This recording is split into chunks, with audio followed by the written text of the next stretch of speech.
അപ്പോൾ Hamming code എന്ന് പറഞ്ഞാൽ നമ്മൾ ഇതുവരെ പഠിച്ചിട്ടുള്ള ലീനിയർ ബ്ലോക്ക് കോഡിന്റെ തന്നെ അതിന്റെ അകത്തുള്ള ഒരു കോഡ്. നമുക്ക് ലീനിയർ ബ്ലോക്ക് കോഡിന്റെ ഒരു പർട്ടിക്കുലർ സ്പെഷ്യൽ കേസ് ആയിട്ട് നമുക്ക് പറയാം. It is a Hamming code. അപ്പൊ ഈ ഹാമിംഗ് കോഡിന്റെ കണ്ടീഷൻ മാത്രം നോക്കുക. First condition n is equal to, ബാക്കി എന്നും കെയ്ക്കും ആറിനും ഒന്നും മാറ്റമില്ല. നമ്മൾ നേരത്തെ പറഞ്ഞ total number of bits in code word, RAC redundant bits, KAC message bit, അതിലൊന്നും മാറ്റമില്ല. പക്ഷെ ഒരു കണ്ടീഷൻ അവിടെ ഉണ്ട്, n is equal to 2r-1. ഇതാണ് ഹാമിംഗ് കോഡിന്റെ നമുക്ക് സിമ്പിൾ, നമുക്ക് പറയാം ബേസ് ആയിട്ടുള്ള കണ്ടീഷൻ ഇതാണ്.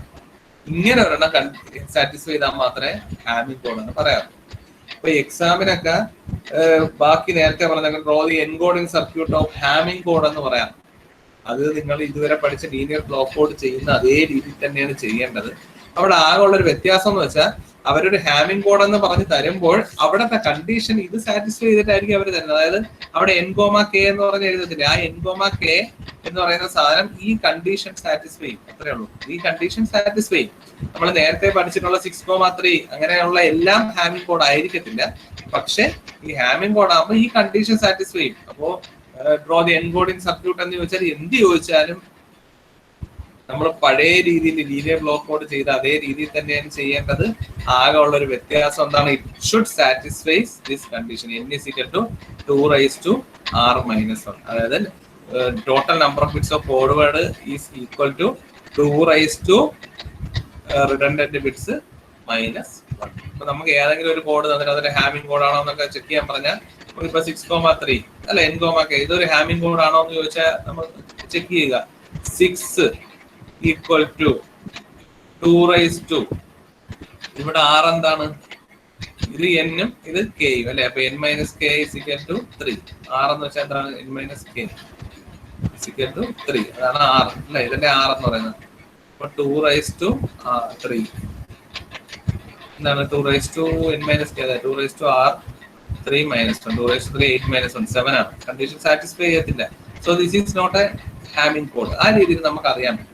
ഇനി അടുത്ത വേറൊരു ലീനിയർ ബ്ലോക്ക് കോഡ് ഞാൻ തരുന്നു, 7,4. അപ്പൊ അവിടെ ആ കണ്ടീഷൻ നമുക്ക് നോക്കാം. 7 n is equal to, ഇവിടെ r-ന്റെ വാല്യൂ എന്താണ്? 7-4. So r is equal to n-k is equal to 7-4 is equal to 3. 2 എന്ന് വെച്ചാൽ 8 -1 is equal to 7. So this is a Hamming code. മനസ്സിലാവുന്നുണ്ടോ വ്യത്യാസം? ലീനിയർ ബ്ലോക്ക് കോഡ് എല്ലാ ഹാമിംഗ് കോഡ് അല്ല, പക്ഷെ Hamming code എല്ലാം ലീനിയർ ബ്ലോക്ക് കോഡാണ്. Okay, Hamming code is A special case of linear block code. അത്രേ ഉള്ളൂ. അപ്പോൾ ഈ കണ്ടീഷൻ സാറ്റിസ്ഫൈ ചെയ്യുന്നതാണ് മെയിൻ ആയിട്ട് നോക്കുക. പിന്നെ ജനറൽ ആയിട്ട് നമുക്ക് ഒരു കാര്യം കൂടെ പറയാം. ഇവിടെ 1 ബിറ്റ് എറർ മാത്രമേ കറക്ഷൻ പോസിബിൾ ഉള്ളൂ.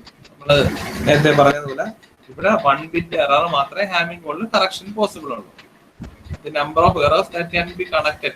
But d minimum ഒക്കെ വെച്ചിട്ട് നമ്മൾ കണ്ടുപിടിക്കത്തില്ലേ ഒരു equation. Number of errors that can be detected അല്ല, കറക്റ്റഡ് ഈസ് ഈക്വൽ ടു 1. ഒരു ബിറ്റ് എറർ മാത്രമേ കറക്റ്റ് ചെയ്യാക്കൂ. നമ്മൾ പഠിച്ചിട്ടുള്ളതെല്ലാം ഒരു ബിറ്റ് മാത്രം കറക്റ്റ് ചെയ്യാവുന്ന ലീനിയർ ബ്ലോക്ക് കോഡ് തന്നെയാണ് നമ്മൾ ഇതുവരെ പഠിച്ചത്. ഒന്നിൽ കൂടുതൽ കറക്റ്റ് ചെയ്യുന്ന ടെക്നിക്ക് ഒന്നും നമ്മൾ പഠിച്ചിട്ടില്ല. ക്ലിയർ ആയല്ലോ? ശരി, അപ്പൊ അതുകൊണ്ടാണ് അത് ഞാൻ എടുത്ത് പറയാത്തത്. ഇനി രണ്ടാമത്തെ condition n-k is equal to r ആണ്. നമുക്കറിയാം അല്ലെ, n-k is equal to r ആണ്. അപ്പൊ k is equal to n-r ആണ്. k is equal to n-r ആണ്. k is equal to n-r ആണ്. അത് തന്നെയാണ് ഇവിടെ എഴുതിക്കുന്നത്. n-r, n-ന്റെ വാല്യൂ നമ്മൾ ഓൾറെഡി മേലെ എഴുതിയിട്ടുണ്ട്. n is equal to 2r-1 r. പിന്നെ n-k is equal to r general equation, അതിലൊന്നും പ്രാധാന്യമില്ല. അപ്പൊ ഇതിൽ ഏറ്റവും ഇമ്പോർട്ടന്റ് സാധനം എന്താണ്? n is equal to 2r-1. പിന്നെ ചില ടെക്സ്റ്റ് ബുക്കിൽ വേറെ കണ്ടീഷനും കിടപ്പുണ്ട്. പക്ഷെ അതിൽ ഏറ്റവും കൺവീനിയന്റും നമുക്ക് ഈസിലി പഠിക്കാൻ പറ്റിയതും ആപ്റ്റ് ആയിട്ട് തോന്നിയ ഒരു ഇക്വേഷൻ ഇതാണ്. n is equal to 2r-1. വേറെ ഇക്വേഷനും ഉണ്ട്. വേറെ ഇക്വേഷൻ ഉള്ളത് ഏതെങ്കിലും ക്വസ്റ്റ്യനിൽ അങ്ങനെ n മാത്രം വെച്ച് ചോദിച്ചിട്ടുണ്ടെങ്കിൽ നമുക്ക് ആ ഇക്വേഷൻ കൂടെ നോക്കാം. ആ വേറെ ഇക്വേഷനിൽ പറഞ്ഞിരിക്കുന്നത്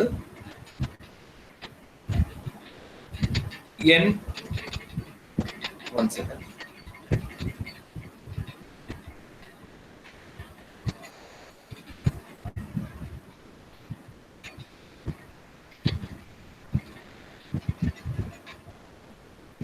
ഓക്കെ, അപ്പൊ വേറെ ഇക്വേഷനിൽ അവർ പറഞ്ഞിരിക്കുന്ന code word n is equal to 2r-1 അതിന് മാറ്റമില്ല. ഇത് കറക്റ്റ് ആണ്, ഇത് കറക്റ്റ് ആണ്. പിന്നെ അടുത്ത കെ അവർ ഇൻ ടേംസ് ഓഫ് ആർ അല്ല, K in terms of n minus log n+1 എന്നുള്ള രീതിയിലാണ് എഴുതിയത് കെ. അപ്പൊ ആ ഒരു ഇക്വേഷൻ ഞാൻ ജസ്റ്റ് എഴുതാം, പക്ഷെ അത് നമ്മൾ അങ്ങനെ എക്സാമിന് അത് വലിയ പ്രാധാന്യമില്ല. പിന്നെ അത് പഠിക്കാൻ കുറച്ച് മെനക്കേടും കൂടെയാണ്. K less than or equal to n minus log 2 n+1. അഥവാ n മാത്രം തന്നിട്ടുണ്ട്, അതിൽ നിന്ന് 6 തന്നിട്ടില്ലെങ്കിൽ പോലും കെ കണ്ടുപിടിക്കാനുള്ള ഇക്വേഷൻ ആണിത്. ഇത് ജസ്റ്റ് ഒന്ന് നോട്ട് ചെയ്ത് വെക്കുക.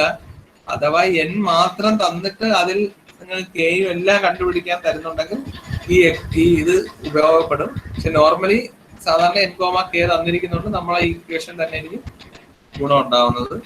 അഥവാ ട്വിസ്റ്റ് ചെയ്ത് തന്നെ ചോദിക്കുകയാണെങ്കിൽ ഈ ഇക്വേഷൻ ഓർക്കുക, n മൈനസ് ലോഗ് 2 n+1. അത് ജസ്റ്റ് നോക്കുക. കെയുടെ കേസ് എന്നിനൊന്നും മാറ്റമില്ല. കെ ഇവിടെ നമ്മൾ ഡയറക്റ്റ് കണ്ടുപിടിച്ചു, അവിടെ n മൈനസ് ലോഗ് 2 n+1. അതൊന്ന് ജസ്റ്റ് ഓർത്ത് വെക്കുക, അത്രേ ഉള്ളൂ. ശരി, അപ്പോ ഇനി ഹാമിംഗ് കോഡ് നമ്മൾ ഡിസ്കസ് ചെയ്യുമ്പോൾ മെയിൻ ആയിട്ട് അവിടെ പഠിക്കേണ്ട കുറച്ച് ടേംസ് ഉണ്ട്. അതിൽ ഫസ്റ്റ് വൺ ഹാമിംഗ് വെയിറ്റ് ആണ്.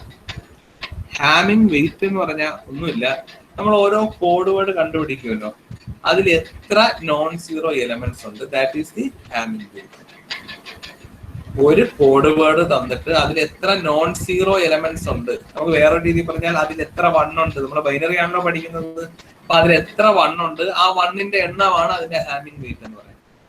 നമ്മളൊരു കോഡ് വേർഡ് പല നമ്മൾ അല്ലെ, ഇപ്പൊ മെസ്സേജ് 3 മെസ്സേജ് ആണെങ്കിൽ ഉണ്ടെങ്കിൽ 2⁻3 8 മെസ്സേജിന് കറസ്പോണ്ടിങ് 8 കോഡ് വേർഡ് ഉണ്ടാവും. ഓരോ കോഡ് വേർഡും നോക്കുന്നു. ഫോർ എക്സാമ്പിൾ ഇപ്പൊ ഇവിടെ ഒരു എക്സാമ്പിൾ എടുത്തിട്ടുണ്ട്. First code word C1 00101110. ഈ കോഡ് വേർഡിന്റെ കറസ്പോണ്ടിങ് ഹാമിംഗ് വെയിറ്റ് എങ്ങനെയാണ് കണ്ടുപിടിക്കുന്നത് വെച്ചാൽ ഈ നമ്പർ ഓഫ് നോൺ സീറോസ്, അല്ലെങ്കിൽ നമ്പർ ഓഫ് നോൺ സീറോസ് എന്ന് പറയാം, ഒന്നീ 0 അല്ലെങ്കിൽ 1 വരും. So we can also say number of ones. ഇവിടെ എത്ര വൺസ് ഉണ്ടെന്ന് നോക്കാം, 1 2 3. So Hamming weight will be 3. ഇനി ഞാൻ വേറൊരു എക്സാമ്പിൾ എടുക്കാം, 100100. ഇതിന്റെ ഹാമിംഗ് വെയിറ്റ് എത്രയാണെന്ന് വെച്ചാൽ എങ്ങനെയാണ്, ഇതിന്റെ ഹാമിംഗ് വെയിറ്റ് എത്രയാണ്, number of non zero elements അല്ലെങ്കിൽ നമ്പർ ഓഫ് വൺസ് എത്ര 2. So this will be the Hamming weight of this code word. അപ്പൊ അങ്ങനെ നമ്മൾ ഓരോ കോഡ് വേർഡിന്റെ വെയിറ്റ് ചോദിച്ചാൽ നമുക്ക് എങ്ങനെ കണ്ടുപിടിക്കാം, number of non zero once calculate ചെയ്യുക. വലിയ ബുദ്ധിമുട്ടുള്ള കാര്യമൊന്നുമില്ല. ഈ ഹാമിംഗ് ഡിസ്റ്റൻസ് എങ്ങനെ കണ്ടുപിടിക്കും എന്ന് വെച്ചാൽ, എത്ര പൊസിഷനിൽ 2 കോഡ് വേർഡ് ഡിഫർ ചെയ്യും. അത് എക്സാമ്പിൾ പറയാം, എത്ര ഡിസ്റ്റൻസിൽ കോഡ് വേർഡ്സ് തമ്മിൽ, അതായത് 2 കോഡ് വേർഡുകൾ തമ്മിലാണ് നമ്മൾ ഹാമിംഗ് ഡിസ്റ്റൻസ് കണ്ടുപിടിക്കുന്നത്. 2 പേർ തമ്മിലുള്ള അകൽച്ച എന്നൊക്കെ പറയുന്ന കണക്ക് 2 കോഡ് വേർഡ് തമ്മിലുള്ള ഡിസ്റ്റൻസ്, എത്ര അകൽച്ച അല്ലെ ഡിസ്റ്റൻസ് ഇവർ തമ്മിലുണ്ട് എന്ന് ചോദിച്ചാൽ, ഇത് തമ്മിൽ എന്താണ് number of components in which they differ. ഒന്നുമില്ല, 2 ബിറ്റ്സ് 2 കോഡ് വേർഡ് എടുക്കുക, അവിടെ അതിൽ ഏതൊക്കെ ബിറ്റ്സിലാണ് ഇതിന്റെ വാല്യൂ മാച്ച് ആവാത്തത്, that will be the hamming distance. Example ആകുമ്പോൾ ക്ലിയർ ആകും. ഇപ്പോൾ എക്സാമ്പിൾ C = 2 കോഡ് വേർഡ് എടുത്തു, C1 എടുത്തു, C2 എടുത്തു. ഇപ്പൊ ഇവിടുത്തെ Hamming distance between C1 C2 ആണ് ചോദിച്ചിരിക്കുന്നത്. ഓക്കെ, അപ്പൊ ആദ്യം ഇവിടെ ഉണ്ടോ, ഇവിടെ ചേഞ്ച് ഇല്ല, 0 ആയിരുന്നു, ഇവിടെ 0 തന്നെ, മാറ്റമൊന്നുമില്ല. ഇവിടെ 1 ആയിരുന്നു, 1-ൽ മാറ്റമുണ്ട്, അപ്പൊ ഒരെണ്ണം ഒരു പൊസിഷനിൽ മാറ്റമുണ്ട്. അടുത്ത 1 ആയിരുന്നു, 1 തന്നെ, മാറ്റമില്ല. ഈ ബിറ്റില് മാറ്റമുണ്ടോ, 0 ആയിരുന്നു 1 ആയി, അപ്പൊ രണ്ടാമത്തെ പൊസിഷനിൽ മാറ്റമുണ്ട്. അടുത്ത ഇവിടെ 1 ആയിരുന്നു, ഇവിടെ 0 ആയി, അപ്പൊ ഈ പൊസിഷനിൽ മാറ്റമുണ്ട്, അപ്പൊ 3 മാറ്റമുണ്ട്. ഇവിടെ 0 ആയിരുന്നു, ഇവിടെ 0. സെക്കൻഡ് ബിറ്റ് നമ്മൾ ബിറ്റ് പൊസിഷൻ ആണ് നോക്കുന്നത്. ഇവിടത്തെ ലാസ്റ്റ് ബിറ്റ് അല്ലെങ്കിൽ നമുക്ക് ഇവിടെ തൊട്ട് തുടങ്ങാം. ഫസ്റ്റ് ബിറ്റില് 0 ആയിരുന്നു, 1 ആണ്, ഒരു മാറ്റമുണ്ട്. രണ്ടാമത്തെ ബിറ്റില് 0 ആണ്, മാറ്റമില്ല. മൂന്നാമത്തെ 1 0 ആണ്, 1 0 ആണ്, മാറ്റമുണ്ട് അല്ലെ. നാലാമത്തെ 0 1 ആണ്, മാറ്റമുണ്ട്. അടുത്ത 1 1 ആണ്, മാറ്റമില്ല. അടുത്ത 1 0 ആണ്, മാറ്റമുണ്ട്. സോ ഇവിടെ മാറ്റമുള്ളത് എത്രയെന്ന് നോക്കുക, 1 വ്യത്യാസമുണ്ട്, ഒരെണ്ണം, 2 എണ്ണം, 3 എണ്ണം, 4 എണ്ണം. So the hamming distance between C1 and C2 will be equal to 4. Having distance between C1 and C2 will be equal to 4. Having distance between C1 and C2 എത്രയാണ് 4 ആണ്. അപ്പൊ ഇതേപോലെ എത്ര പൊസിഷനിൽ ഇത് ഡിഫർ ചെയ്യുന്നുണ്ട് ആ പൊസിഷന്റെ എണ്ണമാണ് ഹാമിംഗ് ഡിസ്റ്റൻസ് എന്ന് പറയുന്നത്. ക്ലിയർ ആയല്ലോ? അപ്പൊ എത്ര പൊസിഷനിൽ ഡിഫർ ചെയ്യുന്നു ആ പൊസിഷന്റെ എണ്ണമാണ് ഹാമിംഗ് ഡിസ്റ്റൻസ് എന്ന് പറയുന്നത്. ആണല്ലോ? ഇപ്പൊ 0 0 അല്ല, ഇനി ഇത് വേണ്ടല്ലോ. സിമ്പിൾ ആയിട്ട് ഞാൻ ഒരു ഇപ്പൊ ഇങ്ങനെ ഒരെണ്ണം വന്നു, വെറും 5 എണ്ണം ഉള്ളത് ഞാൻ എടുക്കാം. 0 1 എക്സാമ്പിൾ നിങ്ങൾക്ക് അറിയാൻ പറ്റും. 0 1 0 ഇങ്ങനെയാണെങ്കിൽ ഇതിന്റെ ഹാമിംഗ് ഡിസ്റ്റൻസ് വെച്ചാൽ 1ഉം 0 വ്യത്യാസമുണ്ട്. 1 2 3 4 സെയിം വ്യത്യാസമില്ല. So here also Hamming distance will be 4. അപ്പൊ ഈ രീതിയിൽ പൊസിഷൻ ഏതൊക്കെ പൊസിഷനിലാണ് ഡിഫർ ചെയ്യുന്നത്, so that will be the hamming distance between two കോഡുകൾ. ഇനി മിനിമം ഡിസ്റ്റൻസ് നമ്മൾ കണ്ടുപിടിക്കേണ്ടി വരും ചില ക്വസ്റ്റ്യൻ. മിനിമം ഡിസ്റ്റൻസ് കണ്ടുപിടിക്കേണ്ടത്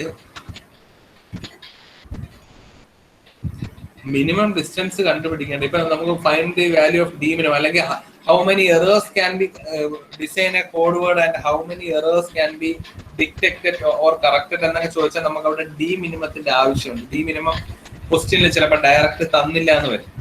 പ്രോബ്ലം ചെയ്യുമ്പോൾ ക്ലിയർ ആണ്. ക്വസ്റ്റ്യനിൽ നമുക്ക് അത് തന്നിട്ടുണ്ടാവത്തില്ല. അപ്പൊ ഡി മിനിമം നമ്മൾ കാൽക്കുലേറ്റ് ചെയ്യണം. അപ്പൊ നമ്മള് രണ്ട് രീതിയിൽ, രണ്ടല്ല യഥാർത്ഥം 3 രീതിയിലുണ്ട്. ഇപ്പൊ ഞാൻ 2 ഡിസ്ക്രൈബ് ചെയ്യാം. പ്രോബ്ലം ചെയ്യുമ്പോൾ ഒരു രീതി കൂടെ പറഞ്ഞുതരാം. Find the d minimum of a particular code word. Find the d minimum of a particular code word. ഒരു particular code word അതിലുണ്ട്. അതിന്റെ d minimum കണ്ടുപിടിക്കുക എന്നാണ് ക്വസ്റ്റ്യനിലുള്ള എന്നിരിക്കുന്നത്. അപ്പൊ നമുക്ക് ഒന്നുകിൽ എന്ത് ചെയ്യാം, അതിലെ ആദ്യം ഒരു കോഡ് വേർഡ് ഇപ്പൊ 3 ബിറ്റുള്ളതാണെങ്കിൽ C1 to C1 C2 C3 etcetera up to C8 വരെ ഞാൻ കണ്ടുപിടിക്കും. ആണല്ലോ?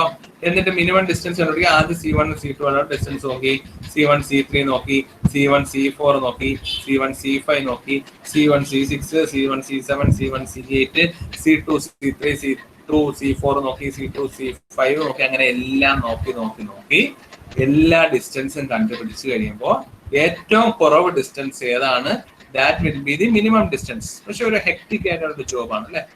That will be the minimum distance. അങ്ങനെ കണ്ടുപിടിക്കാം. പക്ഷേ അതിൽ നിന്ന് എളുപ്പം കണ്ടുപിടിക്കാവുന്നുണ്ട്.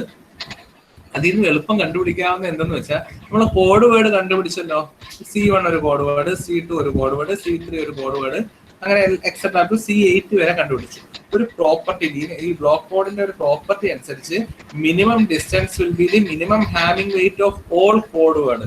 Minimum distance between two code word എന്ന് പറഞ്ഞാൽ എന്താണ്, അല്ലെങ്കിൽ ഡി മിനിമം എന്ന് പറഞ്ഞാൽ എന്താണ്, is also the minimum having weight of all code word. Minimum having weight of all code word. ഇതിൽ ഒരു കാര്യം ഓർക്കുക, ഓഫ് ഓൾ കോഡ് വേർഡ് അല്ല, അവിടെ ഒരു പോയിന്റ് കൂടെ എഴുതണം. Of all non zero code word. Non zero of all non zero code word. Of all non zero code word. Okay, of all non zero code word. അപ്പൊ നമ്മളൊരു code word കണ്ടുപിടിക്കാൻ നമുക്ക് മിക്കവാറും അറിയാം 000 എടുക്കുമ്പോൾ കോഡ് വേർഡ് ഈസ് ആൾസോ 0000000. ഇത് consider ചെയ്യരുത്. Non zero ആയിട്ടുള്ള എല്ലാ കോഡ് വേർഡിന്റെയും ഹാമിംഗ് വെയിറ്റ് കണ്ടുപിടിക്കും. എങ്ങനെയാ വെയിറ്റ് കണ്ടുപിടിക്കുന്നത് എങ്ങനെയാണെന്ന് അറിയാം. എത്ര നോൺ സീറോ എലമെന്റ്സ് അതിലുണ്ടെന്ന് നോക്കി അല്ലെ, എത്ര നോൺ സീറോ എലമെന്റ്സ്. അപ്പൊ ആദ്യത്തെ C1ന്റെ കോഡ് കണ്ടുപിടിച്ചു, ഹാമിംഗ് വെയിറ്റ് കണ്ടുപിടിച്ചു 3, C2ന്റെ കണ്ടുപിടിച്ചു 4, C3യുടെ എക്സാമ്പിൾ പറയുന്നത്, C3യുടെ കണ്ടുപിടിച്ചു 5, C4ന്റെ കണ്ടുപിടിച്ചു 6, C5ന്റെ കണ്ടുപിടിച്ചു 2, C6ന്റെ കണ്ടുപിടിച്ചു 3, C7ന്റെ കണ്ടുപിടിച്ചു 4, C8ന്റെ കണ്ടുപിടിച്ചു 5. അപ്പൊ നമ്മൾ ഈ എല്ലാത്തിന്റെ ഹാമിംഗ് വെയിറ്റ് കണ്ടുപിടിക്കാമല്ലോ. ഈ ഹാമിംഗ് വെയിറ്റ് കണ്ടുപിടിച്ചിട്ട് അതിൽ ഏറ്റവും മിനിമം ഹാമിംഗ് വെയിറ്റ് നമ്മൾ നോക്കിയപ്പോൾ എത്രയാ വന്നിരിക്കുന്നത്, 2. So we can write d minimum is equal to 2. So we can write d minimum is equal to 2. ആ രീതിയിലാണ് നമ്മൾ എഴുതുന്നത്. ഓക്കെ, ഡി മിനിമം കണ്ടുപിടിക്കുന്നത് എങ്ങനെയാണ്? കോഡ് വേർഡുകളെല്ലാം എഴുതുക. കോഡ് വേർഡുകളെല്ലാം എഴുതിയതിനു ശേഷം എല്ലാ കോഡ് വേർഡിന്റെയും ആ ഹാമിംഗ് വെയിറ്റ് കണ്ടുപിടിക്കാമല്ലോ. ആദ്യത്തെ കോഡ് വേർഡിന്റെ ഹാമിംഗ് വെയിറ്റ് എന്ന് വെച്ചാൽ എന്താണ്? ആദ്യത്തെ കോഡ് വേർഡിൽ നോൺ സീറോ ആയിട്ടുള്ള എത്ര എലമെന്റ് ഉണ്ട്, that will be the Hamming weight. രണ്ടാമത്തെ കോഡ് വേർഡ് ഇത് പ്രൊസീജിയർ ചെയ്തു, മൂന്നാമത്തെയും ചെയ്തു, നാലാമത്തെയും ചെയ്തു, അങ്ങനെ 8 വരെ ചെയ്തു. കിട്ടിയ വാല്യൂസ് എല്ലാം കൂടെ എടുത്ത് നോക്കുക. അതിൽ ഏറ്റവും മിനിമം ഹാമിംഗ് വെയിറ്റ് ഏതാ? ഇവിടുത്തെ കേസ് എക്സാമ്പിൾ പറഞ്ഞത് 2. So D minimum will be 2. Normally Hamming കോഡിന്റെ ഡി മിനിമം എന്ന് പറഞ്ഞാൽ ഫിക്സഡ് ആണ്, ഇറ്റ് ഈസ് 3 ആണ് കേട്ടോ. ഒരു 3 വെച്ചിട്ട് ചെയ്യുമ്പോൾ നമുക്ക് 1 ബിറ്റ് എറർ കറക്ഷൻ ആണ് പോസിബിൾ. നമ്മൾ സാധാരണ ഇങ്ങനെ എടുത്തെടുത്ത് നോക്കുമ്പോൾ ഹാമിംഗ് വെയിറ്റ് എടുക്കുമ്പോൾ നമ്മളെ ഹാമിംഗ് കോഡിന്റെ കേസിൽ ഇത് എന്താണ്, ഇത് D minimum value will be 3 ആണ് കേട്ടോ. ഡി മിനിമം വാല്യൂ 3 ആണ്. പക്ഷെ ഡി മിനിമം കണ്ടുപിടിക്കാൻ പറഞ്ഞാലും നമ്മൾ 3 എന്ന് അറിയാന്ന് പറഞ്ഞ് ചെയ്യരുത്. നമ്മൾ ഈ പറഞ്ഞ പ്രൊസീജിയർ വെച്ച് ഡി മിനിമം കണ്ടുപിടിക്കാൻ ചോദിച്ചാൽ കോഡ് വേർഡ് എഴുതിയിട്ട് അതിൽ നിന്ന് തന്നെ ഡി മിനിമം കണ്ടുപിടിക്കണം. ക്ലിയർ ആയല്ലോ? ഓക്കെ, ശരി. ഒരു എക്സാമ്പിൾ എഴുതാം. Design an n, k Hamming code with D minimum 3 and A message of 6 bits. അപ്പൊ ഇവിടെ ഡിസൈൻ പാർട്ട് ഒന്നും ഞാൻ കൂടുതൽ പറയത്തില്ല, കാരണം നമ്മൾ ഓൾറെഡി ഒരുപാട് തവണ ഡിസ്കസ് ചെയ്തു. പഴയ അവസ്ഥയിൽ കൊണ്ടെത്തിക്കും, അതായത് പഴയ എച്ച് അല്ലെങ്കിൽ ജനറേറ്റർ മെട്രിക്സ് കണ്ടുപിടിക്കുന്ന ഒരു അവസ്ഥയിലെത്തും. ബാക്കി സെയിം മെത്തേഡാണ്. പക്ഷേ ഇവിടെ അപ്പൊ അവരെന്താ ഡിസൈൻ n, k, പക്ഷെ n k തന്നിട്ടില്ല, ഡി മിനിമം 3 എന്ന് തന്നിട്ടുണ്ട്. ഓക്കെ, അതിന്റെ മെസ്സേജ് k ബിറ്റ് എന്ന് പറഞ്ഞ് തന്നിട്ടുണ്ട്. അപ്പൊ k തന്നിട്ടുണ്ട് 4, സോറി k 4, 4 n, k എന്തെന്ന് പറഞ്ഞിട്ടില്ല. പക്ഷേ അവരൊരു ഇമ്പോർട്ടന്റ് കാര്യം പറഞ്ഞിട്ടുണ്ട്, ഹാമിംഗ് കോഡ് പറഞ്ഞിട്ടുണ്ട്. ഹാമിംഗ് കോഡ് എന്ന് പറഞ്ഞാൽ നമ്മൾ എഴുതുന്നു n less than or equal to 2 raise to n minus k അല്ലെങ്കിൽ r minus 1. Less than or equal to ആണ് കേട്ടോ, less than or equal to ആണ് വരുന്നത്. n ഈക്വൽ ടു ആയാലും മതി. അപ്പോ എന്നിന് ഇനി നമ്മൾ എന്ത് ചെയ്യണം എന്ന് വെച്ചാൽ ട്രയൽ ആൻഡ് എറർ മെത്തേഡ് ഉപയോഗിച്ച് എന്നിന്റെ വാല്യൂ കണ്ടുപിടിക്കുക. കാര്യങ്ങൾ എന്താണ് ഇവിടെ? അപ്പോ ഇവിടെ എന്ത് കിട്ടും? ഇവിടെ 6 ക്യാപിറ്റൽ അല്ല സ്മോൾ 6 റിഡൻഡന്റ് തന്നിട്ടില്ല. അപ്പൊ എന്താ ഈ പറഞ്ഞ രീതിയിൽ n less than or equal to 2 raise to n minus k minus 1 എന്ന് പറഞ്ഞു കൊടുക്കും. ഇനി n ആദ്യം ഞാൻ 1 കൊടുക്കും, അല്ല ആ രീതിയിൽ മനസ്സിലായോ? 1 less than or equal to 2 raise to 1 minus 4 minus 1 ആണോ നോക്കി. അടുത്ത അപ്പോ അറിയാലോ, നമുക്ക് സബ്സ്റ്റിറ്റ്യൂട്ട് ചെയ്താൽ മതി. 2 റൈസ് ടു മൈനസ് 1 ആകുമ്പോൾ 1/2 അങ്ങനെ കിട്ടും. ഇനി അടുത്ത n ന് 2 കൊടുക്കുക, 2 കൊടുക്കുമ്പോൾ ഈ കണ്ടീഷൻ സാറ്റിസ്ഫൈ ചെയ്യാൻ നോക്കാം. 3 കൊടുക്കുക, സാറ്റിസ്ഫൈ ചെയ്യാൻ നോക്കാം. 4 കൊടുക്കുക, സാറ്റിസ്ഫൈ ചെയ്യാൻ നോക്കാം. പക്ഷെ നമ്മൾ അങ്ങനെ കൊടുത്ത് വരുമ്പോ 4 കൊടുത്താലും ഇപ്പൊ ഞാൻ 4 കൊടുക്കാം, അതാണ് എളുപ്പം. മൈനസ് 1 അപ്പൊ 4 less than or equal to 2 raise to 4 minus 4. 2 raise to 0 എന്ന് വെച്ചാൽ 1 ആണ്. 1 മൈനസ് 1 കണ്ടീഷൻ സാറ്റിസ്ഫൈ ചെയ്യുന്നില്ല, കാരണം 4 less than or equal to 0 ആണോ? അല്ലല്ലോ, അപ്പൊ അത് തെറ്റാണ്. അടുത്ത നമ്മൾ 5 കൊടുത്തു. 5 ഇതേ രീതിയിൽ നോക്കി. 6 കൊടുത്തു അല്ലെ, 6 കൊടുത്തു. 6 കൊടുക്കുമ്പോ എന്താണ്? 6 less than or equal to 2 raise to 6 minus 4 ആകുമ്പോൾ 2 സ്ക്വയർ 4 മൈനസ് 1 തെറ്റല്ലേ? 6 less than or equal to 5 തെറ്റാണ്. അപ്പൊ ഇതും പറ്റത്തില്ല. എപ്പോഴും ഈക്വൽ ടു ആണ് മിക്കവാറും വരുന്നത് കേട്ടോ ഈ കണ്ടീഷൻ. അപ്പൊ അടുത്ത നമ്മൾ 7 കൊടുത്തു. അപ്പൊ 7 less than or equal to 2 raise to 7 minus 4. അപ്പൊ 2 cube 8 minus 1. 7 less than or equal to, അതാണ് ഞാൻ പറഞ്ഞത് മിക്കവാറും ഈക്വലേ വരും. 7 ഈക്വൽ ടു 7 അല്ലെങ്കിൽ less than or equal to. So അല്ലെ 7 less than or equal to അല്ലെ, അവിടെ 7 ഈക്വൽ ടു 7 ആയി. സോ ഇവിടെ n ന്റെ വാല്യൂ നമുക്ക് എന്ത് കിട്ടി? n equal to 7. n കിട്ടിക്കഴിഞ്ഞു. k ഇവിടെ അറിയാം, ബാക്കി കണ്ടുപിടിക്കാനൊന്നും ഒരു ബുദ്ധിമുട്ടില്ലല്ലോ. അപ്പൊ 7,4 ഹാമിംഗ് കോഡ് അല്ലേ നമുക്ക് കിട്ടിയത്. ക്ലിയർ ആയല്ലോ? ഓക്കെ, ഇനി ഈ ക്വസ്റ്റ്യൻ എന്ന് വെച്ചാൽ ഒരു കാര്യം ഓർക്കുക, ഹാമിങ്ങിന്റെ മാത്രമല്ല ഏതിൽ വേണമെങ്കിലും ഈ രീതിയിൽ നമ്മൾ ഒത്തിരി ഇതൊരു ട്വിസ്റ്റ് ആയിട്ടുള്ള ഒരു ക്വസ്റ്റ്യൻ ആണ്. സാധാരണ ക്വസ്റ്റ്യൻ നമുക്ക് പാരിറ്റിയോ ജനറേറ്റർ മെട്രിക്സോ വല്ലതും ഒക്കെ തന്നിട്ട് നമുക്ക് എന്ത് ചെയ്യാൻ കണ്ടുപിടിക്കാൻ പറ്റും. ഇവിടെ അവര് ട്വിസ്റ്റ് ആയിട്ടുള്ള ഒരു കാര്യം തന്നിട്ടുള്ളതെന്ന് വെച്ചാൽ എച്ച് ഒന്നും തന്നിട്ടില്ല. എച്ച് അങ്ങനെ തരാതിരിക്കുമ്പോൾ നമ്മൾ എന്ത് ചെയ്യണം എന്ന് വെച്ചാൽ എച്ച് കണ്ടുപിടിക്കണം. എച്ച് കണ്ടുപിടിക്കണം ആണല്ലോ. എച്ച് നമുക്കറിയാം, എച്ച് ആർ എൻ ആണ്. എച്ച് ആർ എൻ ആണ്. അതിൽ എന്തൊക്കെ വരുമെന്ന് നമുക്കറിയാം അല്ലെ. ഈ ട്രാൻസ്പോസും ഐ എൻ മൈനസ് കെയും വരും. ഈ ട്രാൻസ്പോസും ഐ എൻ മൈനസ് കെയും ഒക്കെ വരും. അപ്പൊ എച്ച് ട്രാൻസ്പോസ് എന്ത് വരുമെന്ന് വെച്ചാൽ, എച്ച് ട്രാൻസ്പോസ് എന്ന് പറയുമ്പോൾ ഇതിന്റെ നേരെ തിരിയും അല്ലെ. റോ ആയിട്ട് എഴുതിയ നേരെ കോൾ ആയിട്ട് എഴുതും. അപ്പൊ പി ട്രാൻസ്പോസിന് വരും. റോയും കോളും ഇന്റർചേഞ്ച് ചെയ്താണ് എഴുതുന്നത്. പി ആയി മാറും. ഇതിന്റെ ഐഡന്റി മെട്രിക്സിന്റെ ട്രാൻസ്പോസും സെയിം തന്നെ വരും. അതുകൊണ്ടാണ് ഇവിടെ ഐ എഴുതിയത്. യഥാർത്ഥത്തിൽ I N minus K transpose എഴുതിയാലും സെയിം തന്നെ വരും. ഓക്കെ, അതെങ്ങനെയാണ്?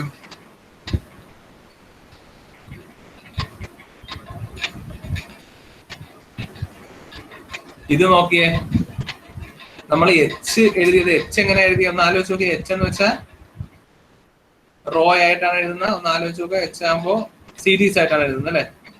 പി ട്രാൻസ്പോസും ഐ എൻ മൈനസ് കെ ആണ് എഴുതിയത്. ഇവിടെ ഞാൻ എച്ച് ട്രാൻസ്പോസ് എഴുതുമ്പോൾ ഡയറക്റ്റ് എല്ലാം ഇൻവേഴ്സ് ആക്കിയാൽ മതി. എച്ച് ട്രാൻസ്പോസ് ആകുമ്പോൾ ഇന്റർചേഞ്ചിങ് റോ ആൻഡ് കോളം. അപ്പൊ ഇതിന്റെ അകത്തുള്ള എല്ലാ എലമെന്റിന്റെയും റോയും കോളം ഇന്റർചേഞ്ച് ചെയ്താൽ മതി. ഇപ്പൊ പി ട്രാൻസ്പോസിന്റെ റോയും കോളം ഇന്റർചേഞ്ച് ചെയ്താൽ നമുക്ക് കിട്ടുന്ന പി കോളം ആയിട്ട് എഴുതണം. താഴെ ഐ എൻ മൈനസ് കെയുടെ റോയും കോളം ഇന്റർചേഞ്ച് ചെയ്താൽ I N minus K transpose ആണ് കിട്ടുന്നത്. പക്ഷെ ഐഡന്റി മെട്രിക്സിന്റെ ട്രാൻസ്പോസും ഐഡന്റി മെട്രിക്സും എപ്പോഴും ഈക്വൽ ആണ്. അതുകൊണ്ടാണ് ഇവിടെ ഐ എൻ മൈനസ് കെ എന്ന് പറഞ്ഞ് എഴുതിയത്. മനസ്സിലായോ? അതാ ഇവിടെ ആ രീതിയിൽ എഴുതിയത് അതുകൊണ്ടാണ്. കാര്യം നോക്കിയേ, 1 0 0 0 1 0 0 0 1. ഇതിന്റെ റോയും കോളം ഇന്റർചേഞ്ച് ചെയ്ത് നോക്കിയേ. 1 0 0 first column, 0 1 0 second column, 0 0 1 third column. റോയും കോളം ഈക്വൽ ആണ്. സോ ഇവിടെ നമുക്ക് പി ട്രാൻസ്പോസ് എച്ച് എഴുതുമ്പോൾ പി ട്രാൻസ്പോസും ഐ എൻ മൈനസ് കെ ആണെങ്കിൽ എച്ച് ട്രാൻസ്പോസ് എഴുതുമ്പോൾ പിയും ഐ എൻ മൈനസ് കെ ട്രാൻസ്പോസും ആണ്. പക്ഷെ ഐ എൻ മൈനസ് കെ ട്രാൻസ്പോസും ഐ എൻ മൈനസ് കെയും ഒന്നായതുകൊണ്ട് അവർ അത് ഐ എൻ മൈനസ് കെ എന്ന് എഴുതിയതേ ഉള്ളൂ. ഓക്കെ, 2 മിനിറ്റ്സിലൂടെ തീരും. അപ്പോ ഇവിടെ പി തന്നിട്ടില്ല, ഐഡന്റി മെട്രിക്സ് എഴുതി. പി തന്നിട്ടില്ല, ഐഡന്റി മെട്രിക്സ് നമ്മളിവിടെ എഴുതി. ഇത് ഇങ്ങനത്തെ ക്വസ്റ്റ്യൻ സാധാരണ വരാറില്ല, പക്ഷെ അത്ര കുഴപ്പിക്കാൻ വേണ്ടി വേണമെങ്കിൽ ഇങ്ങനെ ഒരു ക്വസ്റ്റ്യൻ ഇടാം. ഇത് ഭയങ്കര ഡിഫിക്കൽട്ട് ആയിട്ടുള്ള ഒരു ഇതാണ്. അപ്പോൾ അടുത്ത നമുക്ക് ഇവിടെ പാരിറ്റി കണ്ടുപിടിക്കണം. അവിടെ ഒരു കണ്ടീഷൻ ഉണ്ട്. പാരിറ്റി തന്നിട്ടില്ല, നമുക്ക് ഐഡന്റി മെട്രിക്സ് ബുദ്ധിമുട്ടൊന്നുമില്ല. 1 0 0 0 1 0 0 0 1. ഇനി പാരിറ്റിയും കൂടെ കണ്ടുപിടിച്ചാൽ മാത്രമേ നമുക്ക് എന്ത് ചെയ്യാപ്പോ ബാക്കി എഴുതാക്കൂ. അപ്പൊ ഒരു കാര്യം ഓർക്കുക, എച്ച് ട്രാൻസ്പോസിന്റെ പ്രത്യേകതകൾ ആലോചിക്കുക. എച്ച് ട്രാൻസ്പോസ് ആലോചിക്കുക. എച്ച് ട്രാൻസ്പോസിൽ എല്ലാം സീറോസ് ഉള്ള ഒരു സാധനം ഇല്ല, എല്ലാം സീറോ ആയിട്ടുള്ള ഒരു റോ ഇല്ല. കാരണം അതിന്റെ അർത്ഥം നോ എറർ എന്നുള്ളതാണ്. അങ്ങനെ സിൻഡ്രോം ഓഫ് നോ എറർ എന്ന് ഒരിക്കലും എച്ച് ട്രാൻസ്പോസ് കാണിക്കത്തില്ല. കാര്യം എച്ച് ട്രാൻസ്പോസിലെ ഫസ്റ്റ് റോയിൽ വന്നാൽ ആദ്യത്തെ ബിറ്റ് എറർ, സെക്കൻഡ് റോ വന്നാൽ സെക്കൻഡ് ബിറ്റ് എറർ, അങ്ങനെയാണ്. അപ്പൊ ഒരു സീറോ ഉള്ള കേസ് വരത്തില്ല. പിന്നെ രണ്ടാമത്തെ കേസ് എന്താണ്? No 2 rows of H transpose same ആവത്തില്ല. അല്ലെ, ഒരിക്കലും 2 റോസ് സെയിം ആവത്തില്ല. കാരണം എന്താണ്?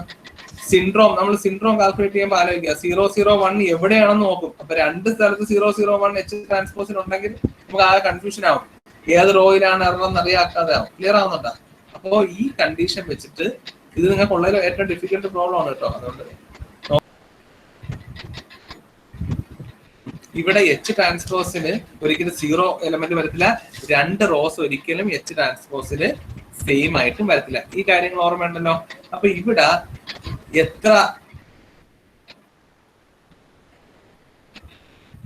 ഇവിടെ എച്ച് ട്രാൻസ്പോസിൽ എത്ര ബിറ്റ് ആണ് വരുന്നത് നോക്കിയേ. ഒരു റോ എന്ന് പറയുന്നത് 3 ബിറ്റ് ആണ്. അപ്പൊ 3 ബിറ്റ് വരുമ്പോൾ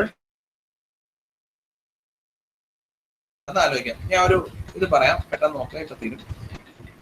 അപ്പൊ നോക്കിയേ, ഇവിടെ നമ്മൾ 3 ബിറ്റ് വെച്ചിട്ടുള്ളതാണല്ലേ എച്ച് ട്രാൻസ്പോസിന്റെ ബാക്കിയും വരേണ്ടത്. ഉറപ്പായിട്ടും ഇവിടെ ആദ്യത്തെ 3 ബിറ്റ് ആയിരിക്കും, രണ്ടാമത്തെ 3 ബിറ്റ് ആയിരിക്കും, മൂന്നാമത്തെ 3 ബിറ്റ്, അങ്ങനെ ആയിരിക്കും വരുന്നത് ആണല്ലോ. അപ്പൊ ഇവിടെ ഇനി റിമൈനിങ് ഏതൊക്കെ വരണം നോക്കാം. 0 0 0 വരില്ല. പിന്നെ 0 1 0 0 1 0, അടുത്ത 3 ബിറ്റ് വരുന്ന 0 1 0 ഇവിടെ ഉണ്ട്, അപ്പൊ അത് വരില്ല. 0 1 1 0 1 1 ഇവിടെ ഉണ്ടോ? 0 1 1 ഇവിടെ ഇല്ല. 0 1 1 ഇവിടെ ഇല്ലാത്തതുകൊണ്ട് അത് ഇൻക്ലൂഡ് ചെയ്യാം. 0 0 0 0 വരില്ല. 0 1 0 0 1 1 1 0 0 1 0 0 ഇവിടെ ഉണ്ട്, അപ്പൊ അത് പറ്റത്തില്ല. ഇനി അടുത്ത 1 0 1 1 0 1 ഇല്ല, അപ്പൊ അത് പറ്റും. മനസ്സിലായോ? 1 0 1 പറ്റും. 1 1 0 ഇവിടെ ഉണ്ടോ? ഇല്ല, അപ്പൊ അതും പറ്റും. 1 1 0 പറ്റും. 1 1 1 ഉണ്ടോ? 1 1 1 ഇല്ല, അപ്പൊ അതും പറ്റും. അപ്പൊ ഇതായിരിക്കും മേലെ എഴുതേണ്ട പാരിറ്റി ബിറ്റിന്റെ അവിടെ എന്തൊക്കെ വരും. ബാക്കി റിമൈനിങ് ഇവിടെ വന്നിട്ടുള്ളതിന്റെ ബാക്കി റിമൈനിങ് 3 ബിറ്റ് കോമ്പിനേഷൻസ് എഴുതുക. ബാക്കി വന്നിട്ടുള്ളതാ നോക്കിയേ. ബാക്കി വരേണ്ടത് ഏതൊക്കെയാണ്? 0 1 1 1 0 1 1 1 0 1 1 1. ഇത് ഇത്രയാണ് പാരിറ്റി ബിറ്റ്. ഇതേ ഓർഡറിന് എഴുതണമെന്ന് നിർബന്ധമൊന്നുമില്ല. നമുക്ക് ഇഷ്ടമുള്ള ഓർഡറിന് എഴുതാം, പക്ഷെ ഈ 4 എലമെന്റ്സേ വരും. അപ്പൊ ഇവിടെ ഈ പാരിറ്റി എങ്ങനെയാണ് കണ്ടുപിടിച്ചതെന്നുള്ളത് ഒന്നും കൂടെ പെട്ടെന്ന് ക്വിക്കായിട്ട് ഞാൻ പറയാം. പാരിറ്റി കണ്ടുപിടിച്ചത് ഇങ്ങനെ ഒരു ക്വസ്റ്റ്യൻ തന്നാൽ നിങ്ങൾ പാരിറ്റി തന്നിട്ടില്ല, പാരിറ്റി കണ്ടുപിടിക്കാനുള്ള ടെക്നിക്കിൽ നമ്മൾ എച്ച് ട്രാൻസ്പോസിന്റെ കാര്യം ആലോചിക്കുക. എച്ച് ട്രാൻസ്പോസിന്റെ 2 പ്രോപ്പർട്ടി, ഒന്ന് 0 അല്ലെങ്കിൽ ഓൾ 0 എലമെന്റ് ഒരിക്കലും എച്ച് ട്രാൻസ്പോസിൽ വരത്തില്ല. രണ്ടാമത് ഇവിടെ ഒരേപോലത്തെ 2 എണ്ണം വരത്തില്ല. അപ്പൊ ഇവിടെ ഓൾറെഡി നമുക്ക് ഐഡന്റിറ്റി മെട്രിക്സ് വെച്ച് ഈ സാധനം കിട്ടി. അപ്പൊ ഇനി ഇത് ഒരിക്കലും റിപ്പീറ്റ് ചെയ്ത് വരത്തില്ല. അപ്പൊ ഇവിടെ എച്ച് ട്രാൻസ്പോസിന് ഒരു റോയിൽ എത്ര ബിറ്റ്സ് ആണുള്ളത്? 3 ബിറ്റ് ആണുള്ളത്. അപ്പൊ 3 ബിറ്റിന്റെ കോമ്പിനേഷൻസ് നോക്കുക. അതിൽ 000 വരില്ല, 100 010 001 വരത്തില്ല. ബാക്കി വരുന്നതെല്ലാം കൂടെ ഇവിടെ എഴുതിയാൽ that will be our parity bit. ഈ ഓർഡറിന് എഴുതണമെന്ന് നിർബന്ധമില്ല, ഇഷ്ടമുള്ള ഓർഡറിന് എഴുതാം. അതായത് 011 സെക്കൻഡ് റോ ആയിട്ടും 101 ഫസ്റ്റ് റോ ആയിട്ടും ഒക്കെ എഴുതാം. അത് നമ്മളെ കൺവീനിയൻസ് ആണ്. പക്ഷെ എഴുതേണ്ട 4 എലമെന്റ്സ് ഇത്രയാണ്. ക്ലിയർ ആയല്ലോ? ഇങ്ങനെ ഒരു വളരെ ഈ രീതിയിലാണ് ചെയ്യുന്നത്. ക്ലിയർ ആയല്ലോ? അപ്പോ അത്രയാണ് ഉള്ളത്.